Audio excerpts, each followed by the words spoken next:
Dito po ako ngayon sa Kines. Titingin ako ng pintura at saka kahoy. Tingnan niyo po mga kahoy nila paggawa. Hindi mo nalilinisin. Yun nga lang medyo maharlik ang isang piraso. Pero ang kikinis. Tingnan niyo naman. Iba-ibang klase siyang kahoy. Ayan po siya oh. Napaka ano po ng gawa nila. Pulido. Makinis. Kapantay-pantay talaga. Ayan, ang gaganda-ganda naman pagkakinis nila. Kaya pag gagawa ka, pupukpuk ano na lang, size na lang. Kasi makinis na siya. Tsaka yung sukat niya, iisang sukat lang siya. Ayan, papasok po ako sa loob. Tingnan nyo na po ang ventilador nila, napakalaki. Tag-init kasi ngayon dito, kaya napakainit. Papasok po ako sa loob. Titingin po ako ng pintura.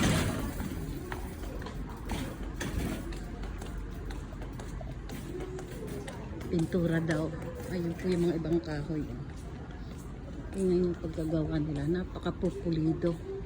Ang kikinis. Galing ng paggagawa nila. Talagang may size. Yun nga lang, presyo magtatalo kasi medyo mahal po isa. Ayan, katulad niyan. Isang piraso, 100 rupiah. Ni sen niya kachijuyen. Pero kung saan, hindi na kayo maglilinis kasi malinis na siya. Maayos na yung pagkagawa nila. Ayan o, kahit itong kaliliit na piraso nito, ginagawan pa nila ng paraan yan. Diba? Ayan yung lalaki. Ano po talaga siya, mga nakapwesto sa pwestuhan. Ayan po yung mga lawanet. Ang kikinis ng pagkagawa po talaga nila. Ito naman yung medyo maharlik ang isang piraso. Ito, 2,880 raw ang isa. Pero tingnan nyo naman ang ayos. Napakaganda. Napakaalinis. Oh, ito naman po mga pangsahig. Oh, yan. Mga pangsahig. Isang piraso. 148. Ano? Ilang piraso siya? Hindi makita. Ayan po. Chimang yung sinapiakin daw. Ilang piraso ba nakalagay? Saan nakalagay? Hindi ko po makita. Pero iba-ibang design po siya. Depende po sa design na gusto nyo. Ayan o, Proa. Sa floor daw po si Proa. In Japanese is Proa. In English is floor. Sa Tagalog is sahig. Ang sahig. Baba.